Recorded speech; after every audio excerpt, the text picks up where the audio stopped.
Expleo, qui fournit des services autour du contenu, en particulier des services de rédaction au standard data. Et Fluid Topics, qui fournit un outil de publication et de recherche dynamique, publication dynamique, qui, entre autres, au standard DITA, mais pas que DITA, mais ce qui nous intéresse ici, c'est DITA. Voilà. Donc, ces sponsors qui sont très importants pour nous parce qu'ils nous permettent de vivre. Donc, l'association, on est une association de loi 1901. On a un site web, ditamoyer.org, dans lequel il y a des articles, il y a les webinaires passés, il y aura ce webinaire-là quand il sera terminé, d'ici demain ou après-demain, en quelques jours, on le met en service. Et puis, c'est là où on peut faire les adhésions. Je rappelle, les adhésions qui permettent de supporter aussi notre point. Les adhésions sont de montant minimum qui varie entre 5 € par an jusqu'à 20 € par an, suivant les statuts qu'on a, senior, junior ou étudiant. Voilà. On a un site de formation en ligne, et je remercie beaucoup Marine pour l'avoir mis en ligne, d'avoir en grande partie traduit, donc learningdita.fr. On a un groupe LinkedIn, je suppose que vous êtes là, c'est entre autres parce que vous avez vu notre groupe LinkedIn et que vous êtes par ce point-là. Et puis un groupe Google qui démarre pour les questions techniques et la capitalisation des connaissances. Donc, LinkedIn, c'est plutôt pour la promotion, pour les échanges, il y a des choses qui sont instantanées. Pour Google, c'est plutôt des questions de type technique ou de type qu'on va capitaliser, qui vont rester de façon plus ou moins perpétuelle.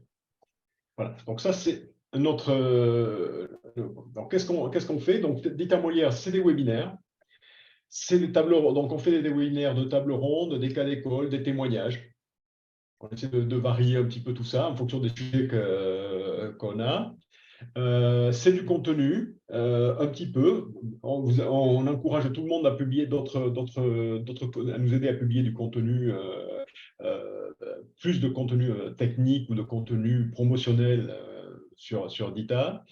C'est du lien ou du support, c'est-à-dire que essayer de faire communiquer les gens, essayer de supporter les gens. Donc, si vous avez des sujets particuliers, n'hésitez pas à revenir vers nous. Pour mettre en action, pour avoir des réponses, parfois métiers, parfois voilà, stratégiques sur le standard DITA, vers où il va, comment il va. Et un événement physique qu'on essaie d'organiser en région parisienne en octobre 2023. On est encore aux prémices, on a encore beaucoup de questions, on n'est pas encore tout à fait sûr qu'il aura lieu, mais voilà, on y travaille, c'est important pour nous. Donc, les tableaux.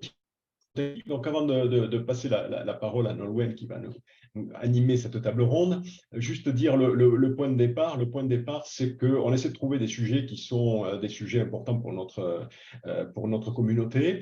Et il nous est apparu clair que tout le monde avait des besoins de recrutement. On était beaucoup à chercher à recruter autour du standard DITA et plus généralement dans la rédaction technique. Et on s'est posé la question de savoir qu'est-ce qu'on pouvait faire pour essayer de promouvoir ce métier-là, aussi bien auprès des étudiants, des potentiels, mais aussi aux gens qui sont dans d'autres domaines et qui pourraient évoluer vers ce point-là. Donc, on a dit, voilà, faisons une table ronde et c'est l'objet ça sera l'occasion d'échanger entre professionnels pour savoir qu'est-ce qu'on peut faire pour améliorer la visibilité qu'on a, les promotions et attirer de plus en plus de gens dans ce métier-là qui sont en tension, comme d'autres peut-être, mais plus particulièrement ceux-là qui nous intéressent. Voilà, je te passe la parole, Nolwenn, à partir de là. J'arrête de partager. Ouais, alors de notre côté, nous, on est en période de recrutement des étudiants pour entrer en master de Rennes 2. Puis j'ai vu qu'à Paris aussi, il y avait des recrutements. Donc, les problématiques de trouver de bonnes ressources, elle est assez globale en fait. Hein. Je vais partager mon écran. On va revenir un petit peu sur les diapositives. En fait, ici, il y a plusieurs…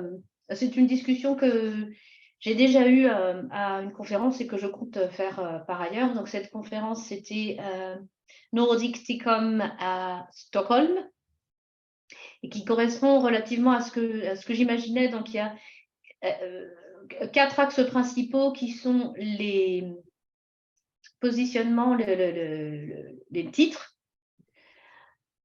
Alors, les titres, les activités, comment on définit le talent et la dernière chose, c'était les formations.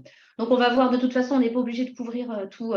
Je pense qu'il faut, en fonction de ce que de vos retours, on va pouvoir avoir une discussion générale. Donc, on verra bien où ça nous mène. Là, ce sont vraiment des propositions, ce sont des sources que j'ai sur, par exemple, les compétences du futur, etc. La première chose que je voudrais vous montrer, c'est ceci, c'est-à-dire que là, et vous ne devriez pas être étonné. Si vous êtes étonné, dites-le moi, vraiment, parce que est-ce que vous vous reconnaissez on a ici un dépouillage de 45 offres. Il y en avait un peu plus, mais il y avait des doublons.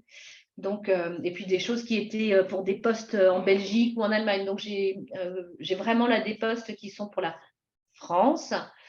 Des offres d'emploi entre septembre et décembre 2019 que j'ai ramassées sans tri. Et puis, enfin, tri après, justement, si ce n'était pas sur le territoire. Et ensuite, un genre d'analyse. Donc, ça va faire partie d'une publication qu'on va faire au terrain 2. Mais ce qui est intéressant là, c'est que finalement, on voit qu'il y a beaucoup de demandes dans les milieux techniques. Dispositifs médicaux, high-tech, logiciels, chimie, aéronautique, industrie machine, voilà, pharma, etc. Aérospatiale, défense. Donc, quel qu'il soit, génériquement, enfin de manière assez écrasante, le rédacteur ou la rédactrice technique travaille dans un environnement technique. Parce que tu as choisi le mot rédactrice technique, le mot technique, mais si tu prends tout, je pense qu'il y a des gens qui font la fonction de rédacteur technique, mais qui n'appelleront pas rédacteur. Les titres, non, mais les titres étaient variés. En fait, sur LinkedIn, quand tu cherches Technical Writer, tu vas retrouver User Assistance Authoring, tu vas retrouver tout ça. Non, c'est pas con. Alors, la recherche n'est pas stricto sensu sur la rédaction technique. Ça va ouvrir sur Content Strategy et ce genre de choses. Et après, on peut. Donc, ça va à peu près. Ce n'est pas lié au titre, c'est lié à l'activité, en fait. Ce qu'on a reporté aussi sur les offres, c'est qu'on est employé du privé à 95%. Voilà, en gros, le rédacteur technique n'est pas un freelance, c'est un employé d'entreprise. On a noté quand même des demandes, ça c'est les offres, donc de demandes de gens qui sont en indépendance et qui auraient voilà, on proposait des missions, mais très peu. Et puis, on avait aussi des sociétés proposant des services d'ingénierie, type, je pense qu'on les connaît. Ouais. Je ne sais pas si je peux les nommer, mais type LGM, par exemple. Expléo qui donne notre sponsor. Voilà. Donc, est-ce que ça correspond à votre expérience, à vous? C'est ça que j'aimerais savoir. C'est dommage qu'on n'ait pas de vote. Ouais, de vote. Je l'avais fait à main levée, évidemment, en présentiel, c'est plus facile. Mais Hugues confirme. Alors, est-ce que quelqu'un est pas du tout d'accord? On peut lever la main. Il y a la fonction raise hand, donc on peut lever la main. Ah oui, tiens, ça peut marcher, ça, Paul. Bonne réflexion. Est-ce que je peux voir... Vous allez dans réaction, vous avez un bouton raise hand. Il faut que je regarde les participants, en fait. Donc la question, c'est est-ce qu'on est d'accord avec cette slide? Oui. Est-ce que vous vous reconnaissez? Oui. Alors oui. Je ne veux pas trouver le bouton. Je suis d'accord, mais je n'ai pas trouvé le bouton encore. On va vous laisser un peu de temps. Tant de trouver le bouton et puis d'appuyer sur le bon. Ah oui? Après, on peut aussi pleurer parce qu'on ne trouve pas, quoi. Le bouton ou on Non, les candidats. Ah bah ça, oui, ça va. Fait ce qu'on peut au niveau des universités, mais on a un problème de visibilité, comme le disait Dominique. Je pense que c'est net. Donc la moitié des participants ont levé la main à peu près, Nolwenn. Ouais, mais alors Yamina, je me Et permets l'autre moitié n'a pas trouvé le bouton. Peut-être. n'a pas voté, mais je pense que c'est parce qu'elle est plus vraiment rédactech. Mais précédemment, je pense que ça correspond. Voter, hein, je suis d'accord. Ouais, hein. Pas où c'est, je vais regarder. Donc, Elena, Non, ce que je pense, c'est que l'enquête date depuis 2019. Tu as fait le truc en 2019. Je pense que depuis, il y a des domaines, il y a d'autres domaines peut-être qui sont ouverts à la rédaction ou voilà. On commence à voir dans la finance, on commence à voir dans la finance, dans le juridique, des gens qui cherchent aussi des rédacteurs, des gens qui rédigent autour du contenu. Je pense qu'il y a des... Après, il peut y avoir des overlaps. Par exemple, la finance, c'est beaucoup du logiciel. Donc, c'est ça.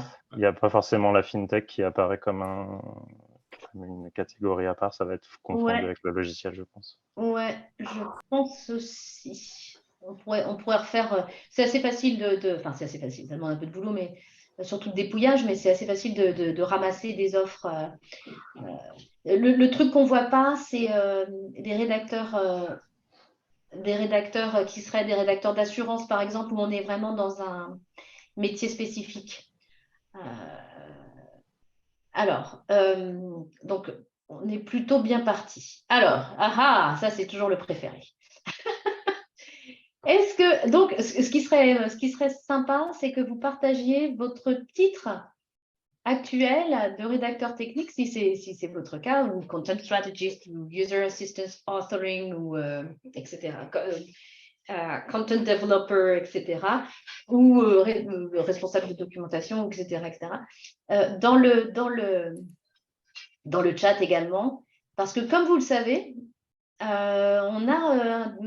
alors, c'est pas tout à fait vrai. J'ai tendance à dire aux étudiants que chaque fois que le rédacteur technique veut une augmentation, il change de titre.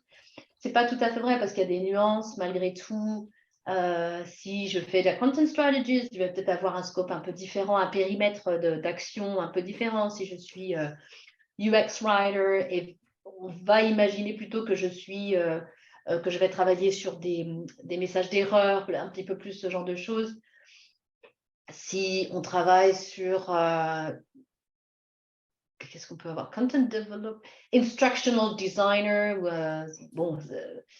on peut avoir on peut avoir quelque chose qui paraît en tout cas un peu plus axé sur les instructions, training writer, ce genre de choses, on va retrouver, ou knowledge management. Voilà, il y a quand même des axes qui sont un peu différents. Malgré tout, sur des activités du rédacteur technique et des périmètres un peu différents, malgré tout, on se retrouve un peu avec des termes qui... je crois qu'il y avait quelqu'un qui avait proposé, je ne sais plus qui avait proposé sur LinkedIn à un moment un terme, un petit outil de création de titre. Donc, on choisissait, est-ce que je veux être strategist ou est-ce que je veux être content information? Il y avait tout un paquet de... Tu choisis combien tu veux gagner, il te dit le titre qu'il faut que tu mettes. Il y avait la roulette. On va faire ça. Alors, pendant que je papote et que je vous laisse... Non, mais il y a aussi des modes. Information developer, on voit de plus en plus parce que pour sortir de l'aspect rédacteur, hein, ou aussi des users, voilà, des termes. Alors, ce qu'on a aujourd'hui. Je me permets de lire pour tout le monde. Enfin, tout le monde doit voir normalement, mais donc on a technical writer, on a consultant content strategy, donc pour un groupe d'Ita Molière où on promeut en langue française, évidemment, on a des titres en anglais beaucoup. R&D, ça j'aime bien. Documentation specialist ou content specialist, spécialiste du contenu, spécialiste de la documentation, mais là c'est encore plus précis, c'est spécialiste de la documentation R&D. Consultant avant-vente. Donc, vous faites sans doute de la rédaction, Hugues, mais plutôt pas 100% du temps, j'imagine. Technical writer, rédactrice technique.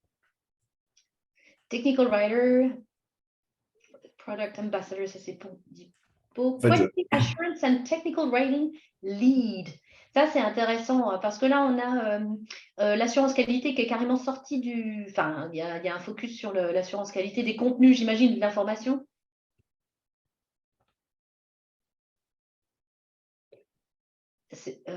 vous pouvez parler. Hein. Ah oui, bonjour.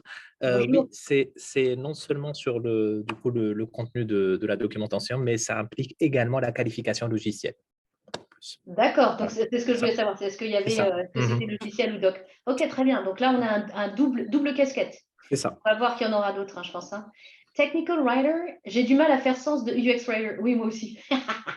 Mais c'est parce qu'on va en parler ensemble. Rédactrice technique et chargée de projet de traduction. Donc là, c'est un peu comme on avait tout à l'heure, un double casquette.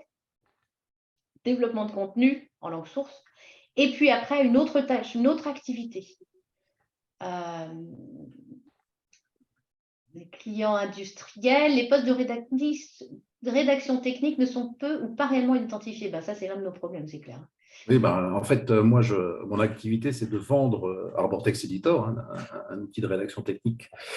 Et mes clients sont des industriels, des sociétés manufacturières. Et la plupart du temps, les rédacteurs ou rédactrices techniques, ce sont des gens qui sont techniciens CAO, souvent, ou automaticiens, et à qui on confie la lourde charge de créer la doc technique des produits qu'ils commercialisent. C'est des PME, PMI, donc c'est souvent des équipes d'une ou deux personnes, et ils font ça presque en plus de leur travail quotidien. Mais bien sûr, ouais, bien sûr.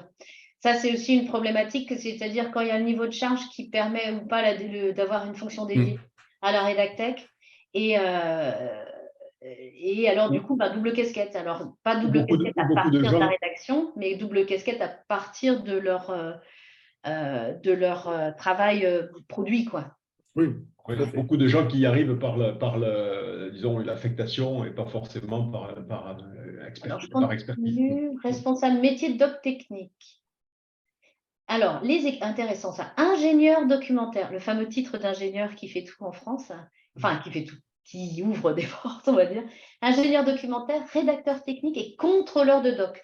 Contrôleur de doc, ça, on voit ça surtout dans l'aérodéfense. C'est un titre qu'on peut voir aussi dans le ferroviaire un petit peu. Ingénieur documentaire. Et alors, si je puis me permettre, quelle serait la différence entre les ingénieurs documentaires et les rédacteurs techniques? Est-ce que c'est un niveau de seniorité? Est-ce que c'est des activités? Peut-être plus sur la partie process des documentations plus que sur la partie rédaction. Qu'est-ce qui répond? Exactement, oui. Vous pouvez répéter?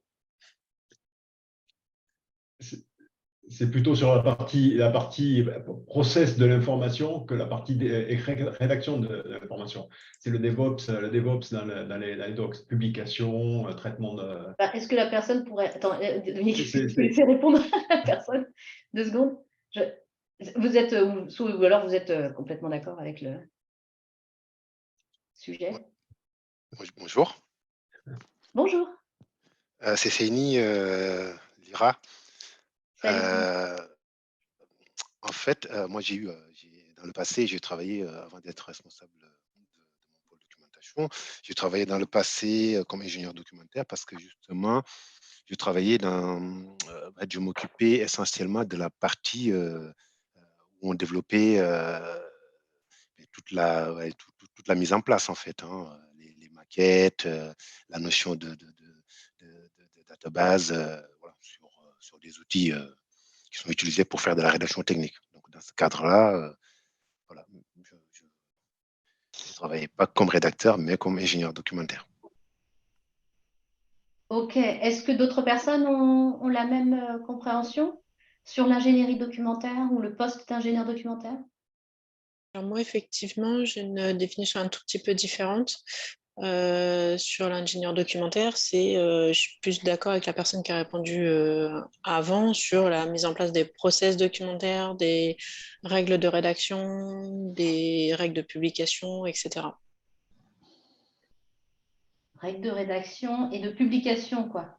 Oui, tout à fait. Sur toute l'analyse, en fait, qui ne va pas toucher la rédaction du contenu technique, mais toute la mise en place de ce qu'il y a autour pour pouvoir avoir une rédaction technique qui corresponde aux besoins client final. C'est ça. Ok. Alors, du coup, est-ce que quelqu'un est architecte d'info? Architecte d'information, ou est-ce que ça se rapprocherait de ce que vous comprenez, parce que vu qu'on est dans un environnement plutôt DITA, là, de ce que fait l'architecte d'information? Oui, non, peut-être, pas sûr. Oui, je pense que ça rejoint un peu. Ouais. Parce que Ah oui, effectivement, oui. en ingénierie, ouais, il faut aller un peu faire l'audit de l'existant pour voir comment on le structure, dans quelle mesure on peut utiliser des outils comme Dita ou autres. Voilà. Donc, je Ouais, pense que donc tout ça, l'analyse, ouais. Et ce que j'entendais tout à l'heure, c'est est-ce que c'est de l'exécution, mais on peut aussi avoir de la responsabilité décisionnelle. Analyse, recommandation et mise en œuvre. Oui, tout à fait. Ouais. C'est Ok. ça dépend du niveau de seniorité aussi. Sur un même titre, tu peux être plutôt junior ou niveau 2, senior ou lead, et du coup acquérir ces responsabilités-là avec le temps, je pense.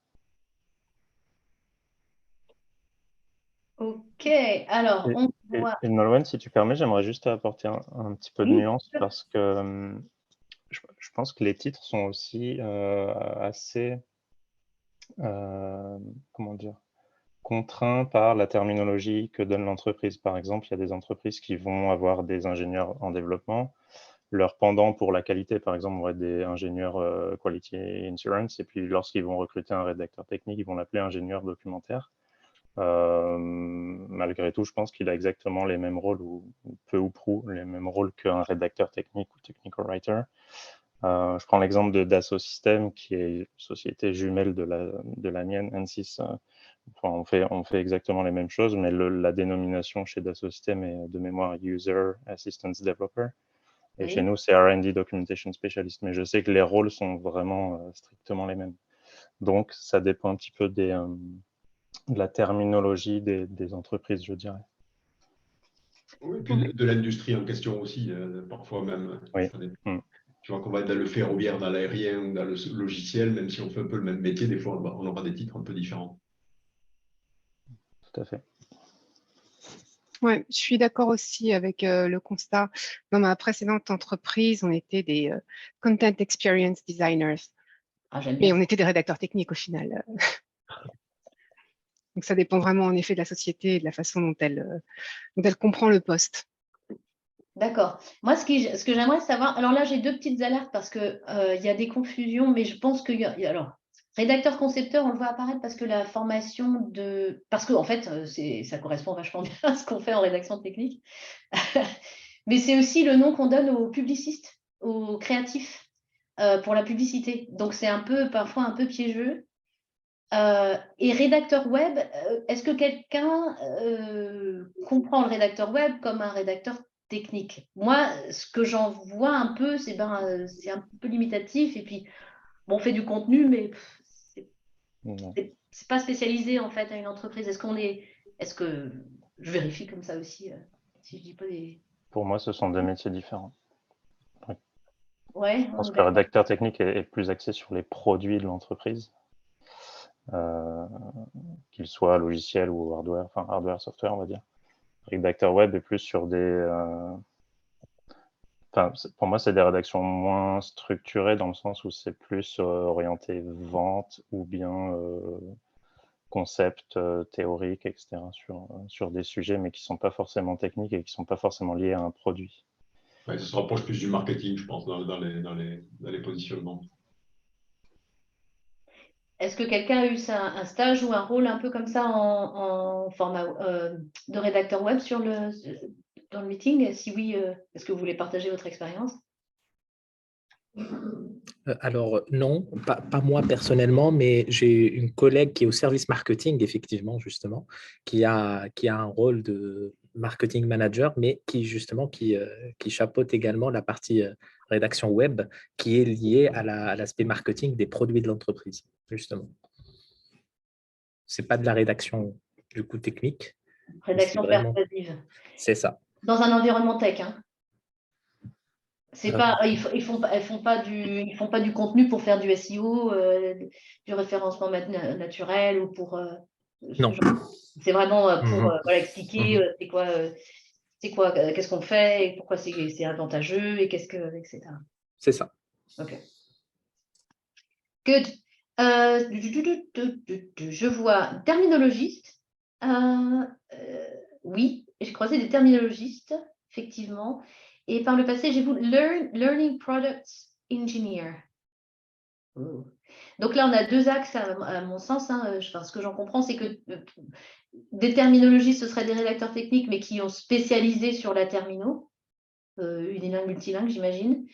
Et puis, John nous dit Learning Products Engineer. Ben là, il faudrait savoir si, en termes de périmètre, il y a la doc plus la formation, ou c'est que la formation, ou est-ce que c'est, comme on a de l'ingénierie aussi, est-ce que c'est juste la mise en œuvre de d'un LMS, d'un système de gestion des formations électroniques, par exemple, ce genre de choses, quoi. Oui, c'était surtout la création, la mise à jour des guides, les guides d'utilisation, d'installation classique, travail d'un rédacteur, mais dans cette société-là, à ce moment-là, ils avaient appelé le département, c'était le département de Learning Products, et pourtant c'était les guides d'utilisation, mais je pense que l'idée derrière, c'était pas forcément pour faire les formations, parce qu'il n'y avait pas de formation, d'activité de formation, mais c'était surtout l'idée que c'est à travers les guides que les utilisateurs vont apprendre à utiliser ou à installer la machine. Donc, ils n'appelaient pas le département Documentation, mais Learning Products.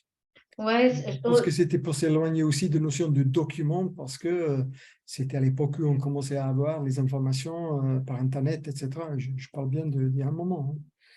Et donc, moi, j'ai des clients américains dans lesquels ça commence à passer, effectivement, beaucoup d'information développeurs vont vers du responsable pédagogique.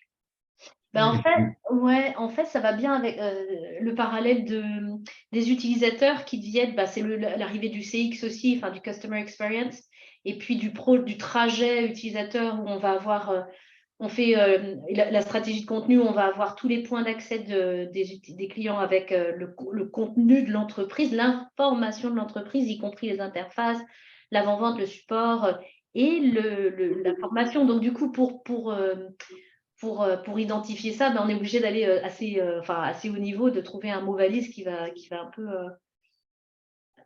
j'imagine, s'appliquer à tout quand même. Un peu user assistance, mais assistance, ils sont déjà utilisateurs.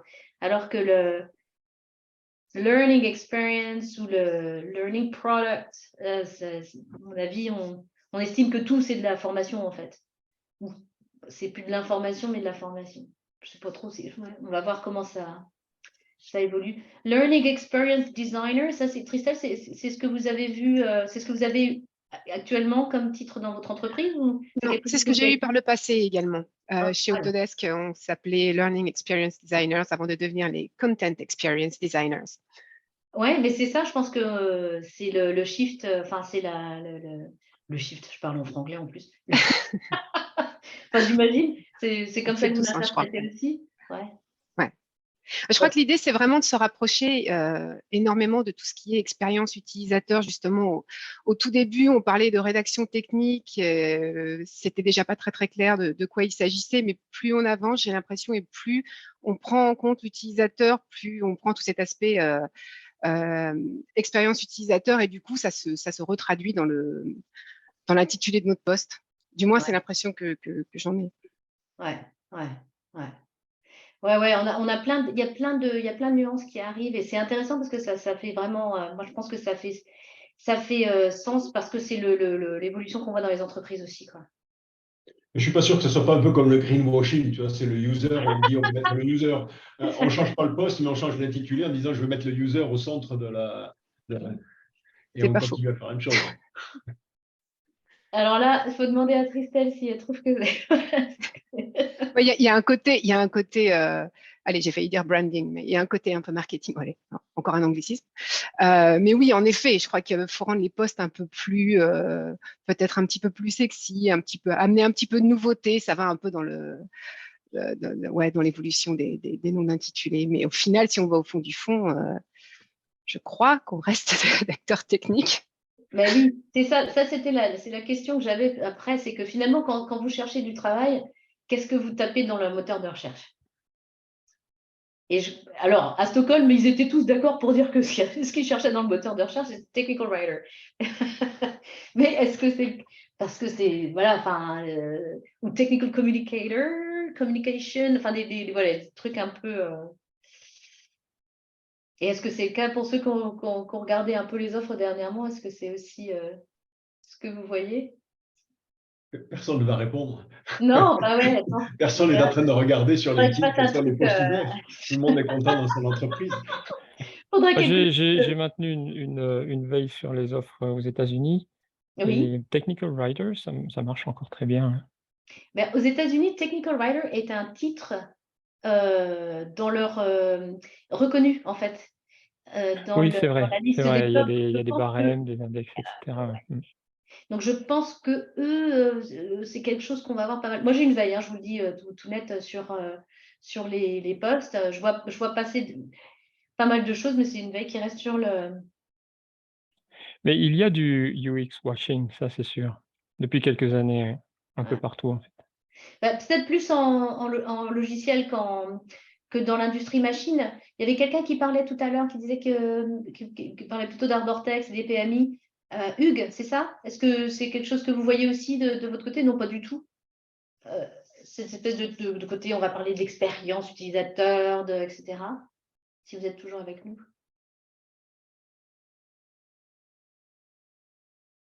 Il nous a quittés. Ou alors vous êtes en mute. Au choix.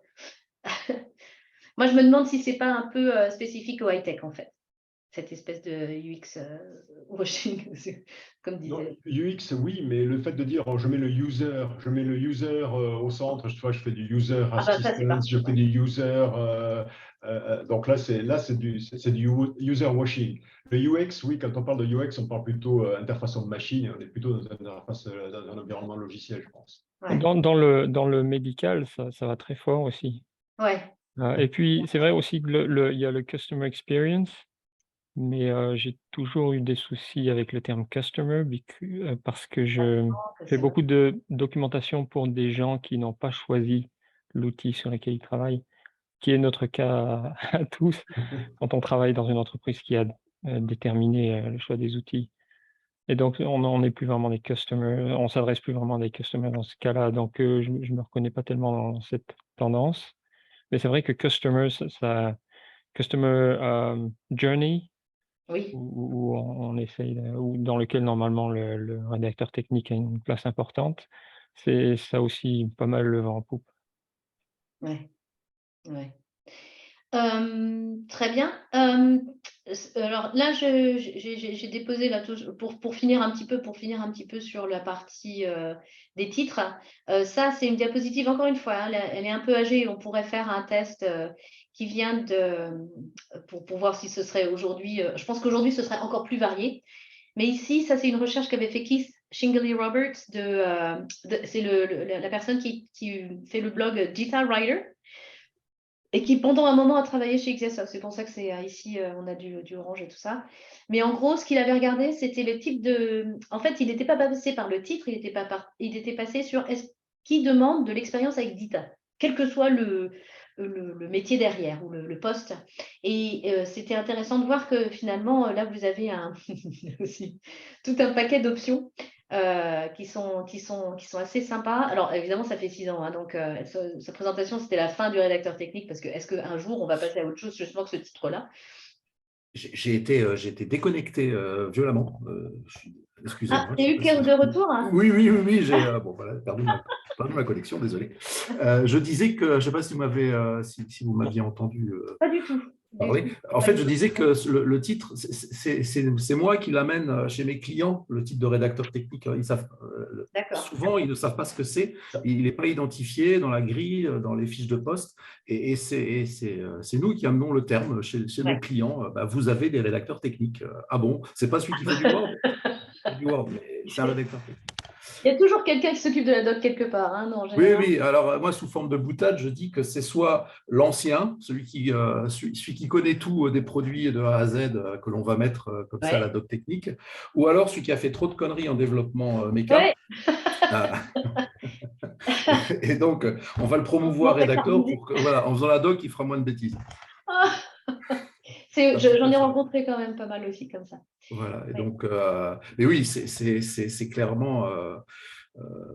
Alors, j'ai quelques clients, quelques gros et je peux le citer, des gens comme Manitou, par exemple, où là, oui, ils ont 35 rédacteurs techniques, le poste est identifié, les équipes sont constituées, mais des petits comptes avec 2 personnes au bureau d'études qui ont chacun à la fois leur poste CAO et Arbortex, pour ne pas le citer, à côté pour faire la doc en même temps. Ils font les deux en même temps.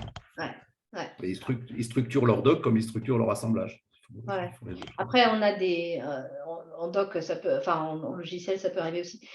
Là, ce que vous voyez, je ne sais pas si vous aviez été déconnecté, vous n'avez peut-être pas vu la diapositive, mais ici, ce que je disais, c'était une présentation qui a eu lieu à l'Avacon, donc en Amérique du Nord en 2017, donc 6 ans déjà, mais je pense qu'aujourd'hui, on aurait encore plus de variétés. C'est vrai que je pourrais demander à Keith de refaire la même recherche, en fait. Donc, il faudrait que je retrouve, il me semble que c'est sur le Indeed qu'il avait fait cette recherche d'expérience d'ITA. Donc, c'est vraiment par la compétence et qu'est-ce que ça pouvait amener.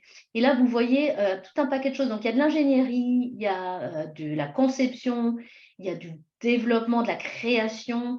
On voit de la consultance, on voit de l'ingénierie même sur les CMS et CMS, hein, j'imagine ici. Senior Staff Information Developer, Tools Developer, Documentation Tools. On a aussi un accès tech. Et puis l'ontologie, on parlait de taxonomie tout à l'heure, je crois que quelqu'un parlait d'indexation, taxonomie. On voit apparaître ce genre de choses. Dita outil programmeur. Donc voilà, je trouve que c'était intéressant d'avoir cette diapo. On les mettra à disposition, bien sûr, sur le site, donc comme ça, vous aurez accès à cette chose-là. Puis il faudra voir, je demanderai à qui Dominique, toi, tu le connais aussi, on pourra lui demander. Je ne sais pas si vous avez vu récemment, j'en ai vu passer 2 ou 3 des offres de DocOps, qui est un métier assez intéressant, qui est calqué sur le métier de DevOps.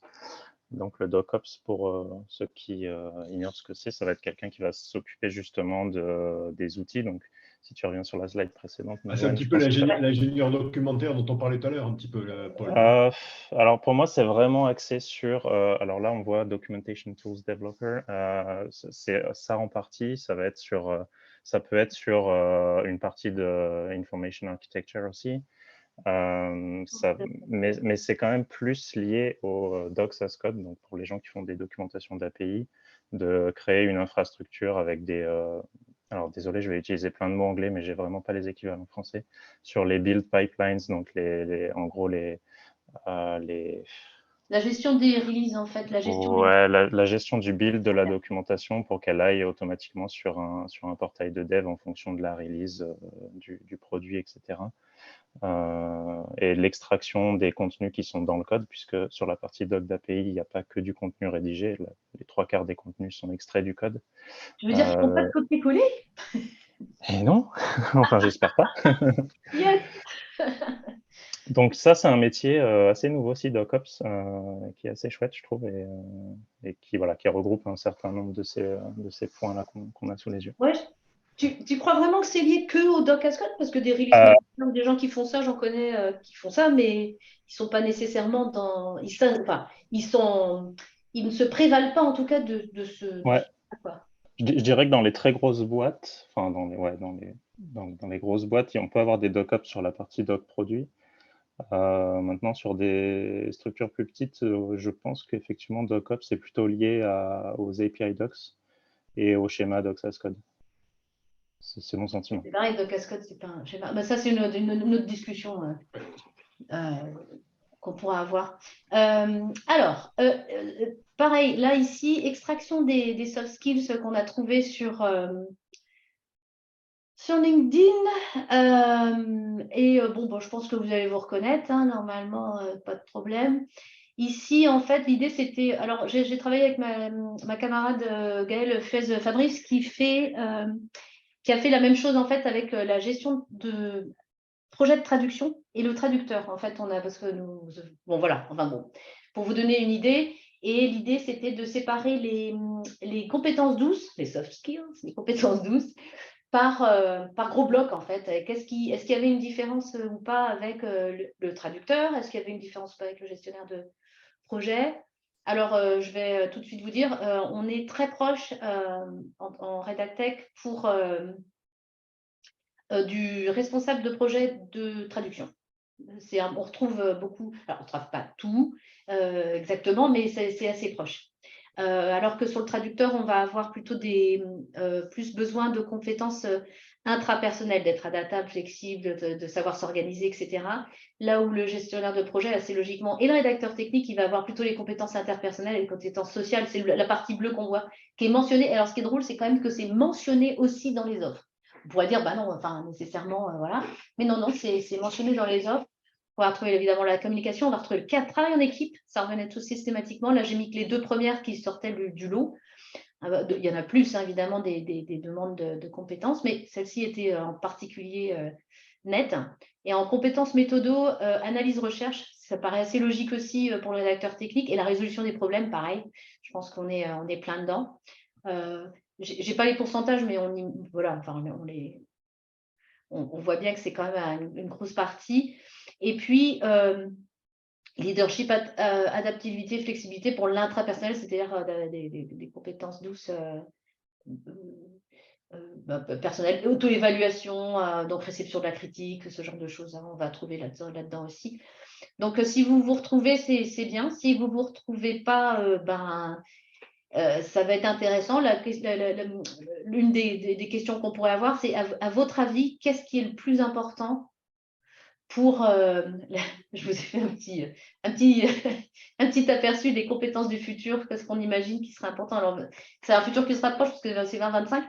Mais quelle est pour vous la compétence douce la plus importante? Donc, je ne vous parle pas de linguistique, il faut connaître l'anglais ou il faut connaître savoir coder ou savoir utiliser un CCMS ou connaître Dita sur le bout des doigts. Là, c'est vraiment des soft skills, donc compétences douces, la curiosité, la communication, l'ouverture d'esprit, l'adaptabilité, enfin, la gestion, la pression, voilà, ce genre de choses, quoi.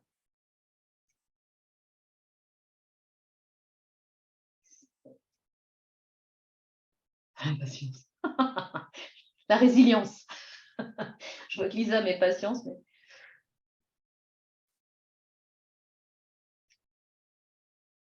Change management, la capacité de changer. Ouais.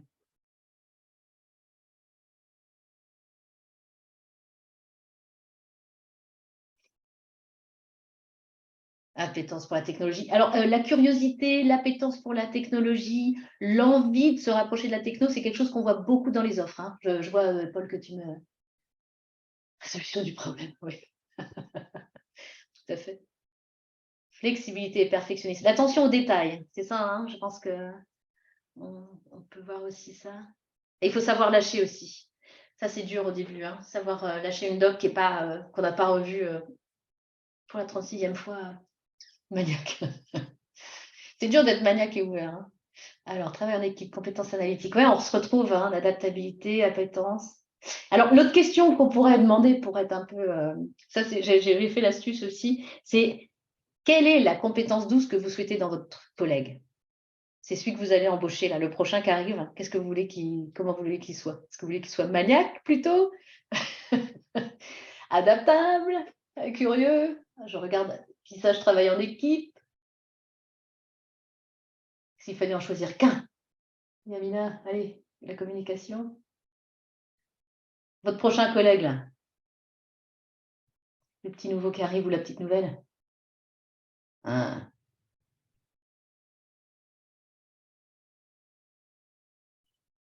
Oui, avec lui-même, ouais.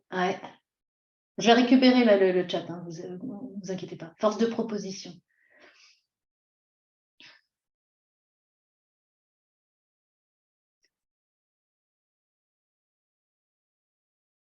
La rigueur, c'est drôle, c'est quelque chose aussi qu'on voit apparaître dans les offres. C'est-à-dire que c'est quelque chose qui est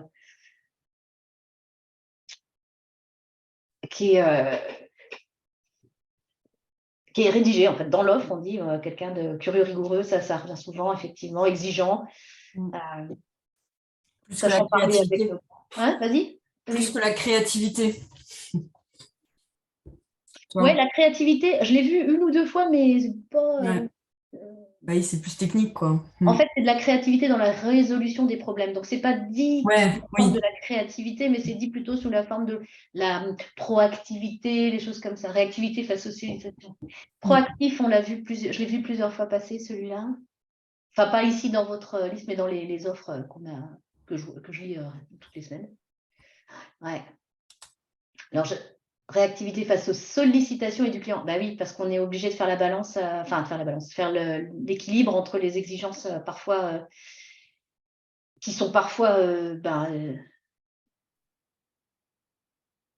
opposées. Ouais. La clarté, ouais. Très bien, très bien. Ok. Bon, bah ça va, on est assez logique entre nous et les autres. Et alors, les compétences du futur. Donc ça, c'était. Donc il faudrait à nouveau que je remette tout à jour, mais c'est encore valable. C'est-à-dire que les compétences. Donc ça, c'est un article du World Work Organization. Avec des types de compétences. Ce qui est intéressant, c'est plutôt ce qui est à droite de la diapo, c'est-à-dire les types de compétences. On va trouver résolution des problèmes. Donc, vous avez vu, c'est ce que vous avez dit. Force de proposition, enfin, tout va retomber là-dedans. Hein. Tout ce qui est analytique, etc., c'est la résolution des problèmes. L'autogestion, c'est rigoureux, exigeant avec soi-même. Voilà, enfin, ne pas se laisser trop aller. Le travail en équipe, c'est carrément un type de compétence pour eux spécifique. Donc là, tout ce qu'on a vu, vous êtes en plein dedans là. Donc on est sur la gauche, il y a marqué leadership et influence sociale. Je pense que ça manque beaucoup à notre métier de rédacteur technique. C'est des gens qui oui, on est d'accord. Je crois que c'est sont pas capables de vendre la rédaction technique. technique au reste de l'entreprise. Ah, c'est clair. J'ai pas voulu challenger quand tu demandais qu'est-ce qu'on entendrait des collègues. Je dirais un commercial pour aller vendre les métiers de la rédaction technique au sein de l'entreprise. C'est clair, c'est clair. Et puis, la technologie, utilisation et dev. Bon, ça, c'est la partie vraiment tech. Mais finalement, moi, ce que je trouve, c'est que je trouve ça assez rassurant, en fait. En termes de type de compétences, compétences douces, on est bien parti. Sauf, effectivement, il nous faut un commercial. C'est un peu quelque chose qu'on devrait faire. J'ai discuté avec quelqu'un qui était dans les engins aériens de défense et qui me disait, je ne comprends pas pourquoi, je l'ai rencontré à une conférence, elle me dit, je ne comprends pas pourquoi on m'a bombardé responsable de l'équipe de documentation technique. Moi, je ne fais que de la gestion de projet. Et je lui dis, mais c'est parfait. C'est à cause, justement, pour pallier les problématiques pas de leadership, mais de communication, et bizarrement, des équipes en interne. Après, il y a la place qu'on donne aux rédacteurs techniques. Hein. Moi, je connais des entreprises où on n'est pas autorisé, les rédacteurs techniques ne sont pas autorisés à communiquer sur ce qu'ils font en interne. Donc ça c'est pareil, World Economic Forum, etc., ça va être mis à jour. On va voir l'informatique, infonuagique et ingénierie, on va voir apparaître tout ce qui est IA aussi ici, hein, j'imagine. Enfin, oula. Compétences autour de l'IA, des données, gestion des traitements des données, tout ça. Donc ça, c'était pour vous donner un peu de visibilité sur... Je pense qu'on va voir apparaître dans les demandes de poste beaucoup de choses autour de l'intelligence artificielle. Je pense que beaucoup de recruteurs, même s'ils ne savent pas trop, ils vont dire « Ouh là là, ce serait bien que j'ai quand même quelqu'un qui s'y connaisse un peu à l'intelligence artificielle parce que je sens que ça va bouger de ce côté-là. » Ben, on imagine bien, infonuagique, c'est un terme québécois. Je n'ai pas résisté à l'idée de le mettre. C'est cloud computing. Ah bon? Merci, je ne connaissais pas le mot en français. Ah oui, j'adore. J'adore. C'est un truc de québécois. Et de français québécois, donc. Et donc, du coup, je n'ai pas pu résister à l'idée de mettre quelque chose comme ça. Donc, c'est World Economic Forum. Encore une fois, c'est 2020. Vous voyez ici, l'enquête, elle a été en fait en 2020. Donc, aujourd'hui, je pense que peut-être que la part serait un petit peu différente. Mais on voit, c'est ce qu'on trouve beaucoup, c'est-à-dire que la part de l'IA sur le travail va pas remplacer, mais va prendre pour part. Hein, donc, de la même manière qu'on utilise des CCMS ou des outils de traitement de langage ou d'enrichissement. Comme la traduction automatique pour les traducteurs. Exactement. C'est devenu un outil qu'on doit maîtriser, mais qui n'a pas remplacé le métier de traducteur. Donc, machine humaine, on voit que la part de la machine, c'est ce qu'en jaune, là, un peu à gauche, augmente, attendu. Après, aujourd'hui, est-ce que c'est un peu reasoning and decision making, on voit qu'on est encore un petit peu loin, managing, advising, tout ça. Donc, vous avez vu certainement l'article de l'avocat aux États-Unis, le ChatGPT lui a sorti deux cas qui n'existent pas du tout. Donc, ça reste, c'est pour ça, je pense que c'est quelque chose qui va vraiment servir en soutien, mais ne peut pas remplacer le travail. Voilà, avec un all tasks, on est à 45%, 48%. Là. Voilà, alors. Deux choses. Alors là, on peut bifurquer. Soit on peut traiter ensemble du talent, si vous le souhaitez. Qu'est-ce que vous trouvez qu'est-ce qu'un rédacteur technique talentueux? Ou on peut parler des formations de rédaction technique. J'ai un certain nombre, je veux juste vous présenter rapidement les diapositives pour que vous puissiez regarder. Ici, c'est simplement un rappel des activités. Ça, c'est la norme 82-79. Développement des instructions utilisateurs, c'est instructions utilisateurs, hein, tout type de produit, tout type de service. Donc, voilà, qu'est-ce qu'on fait? Relecture contrôle, on retrouve la QA, on trouve la publication, la traduction, bizarrement, collecte des informations. Il y a, voilà, bon, pas, ça, on est tous d'accord, on a vu ça. Je pense qu'il n'y a pas vraiment enfin, je pense qu'il y a un consensus large sur cette idée des profils hein, qu'on a entendu. Puis, les formations, donc là, j'avais listé, il y a un Competence Framework de l'association TICOM qui liste un certain nombre de formations en niveau bachelor et master. Et donc, on les voit apparaître. Alors, il n'y a pas tout, hein, certainement, puisque évidemment, c'est de l'autodéclaratif. Donc, certaines, je sais qu'il y en a en Pologne, etc., qui sont pas nécessairement notées, par exemple. En Irlande aussi, hein, il nous manque Cork ici, etc. Il nous manque quelques-unes en Finlande aussi. Mais bon, ça vous donne une idée. C'était simplement pour vous montrer que finalement, tout confondu, on a ça. Bachelor, on a ça. Master, on a ça. Et master full-time, on trouve ça. Alors, pareil. J'aurais juste une question, Nolwenn, que j'aimerais poser. Parmi les nouveaux, qu'est-ce que vous pensez des nouveaux arrivants dans le métier de la rédaction technique?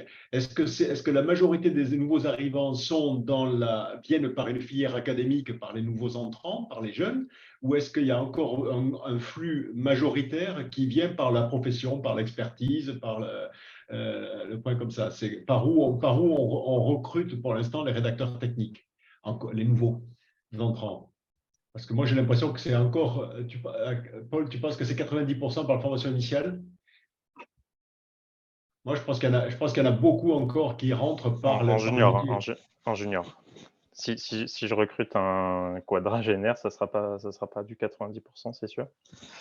En formation, en junior, en premier emploi, oui, je pense que c'est… Parce que si on veut… L'objectif pour notre communauté, c'est d'en attirer plus. Est-ce qu'il faut développer… Il y a les filières universitaires, comme le dit Nolwenn, ça c'est une des filières. Il faut remplir ces filières universitaires parce qu'au-delà d'avoir les filières universitaires, il faut qu'elles soient attractives elles-mêmes, qu'elles attirent les étudiants. Et puis, il y a le deuxième point, c'est à l'intérieur d'une entreprise, il y a aussi des flux de gens qui viennent vers des métiers techniques qu'il faut pouvoir amener à la formation continue. Donc, je ne suis pas sûr qu'on ne manque pas de filière de formation continue aussi. Moi, j'en suis assez persuadée. Personnellement, je crois qu'il y a de la demande et que la plupart d'entre vous, c'était un peu le sens de la question qu'on avait mise sur LinkedIn. Quelle est votre formation initiale? Et on avait vu, c'est évidemment, il y avait un biais parce que c'est moi qui ai envoyé ne serait-ce que parce que c'est effectivement moi qui l'ai fait. Mais salut Cénie, merci beaucoup. Ah bah si on se rapproche de 14h, je vais devoir filer aussi. Si vous, en tant que recruteur de rédacteur technique, vous avez du mal à trouver des personnes, c'est aussi intéressant que vous nous le fassiez savoir. Peut-être qu'on pourrait faire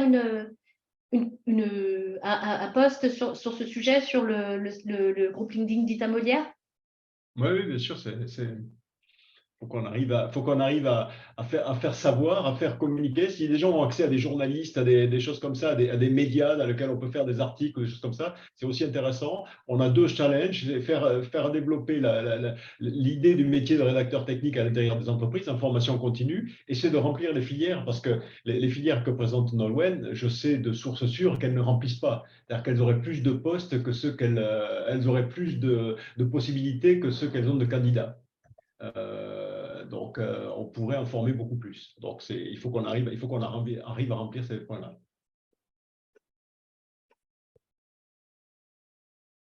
Difficile de s'en remettre à une formation générale. Bah oui, c'est un peu ça. Donc, est-ce qu'on ne pourrait pas avoir des points complémentaires sur une base spécifique? C'est pour ça qu'on a cette idée de profil, elle va toucher justement cette idée de formation continue.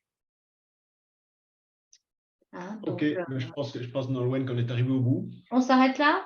Donc, Oui, la dernière diapo, c'est toujours la question. Merci et puis à très vite. Merci à tous d'avoir participé, d'avoir contribué. Et donc, vous retrouverez tout l'enregistrement et les transparences sur notre site.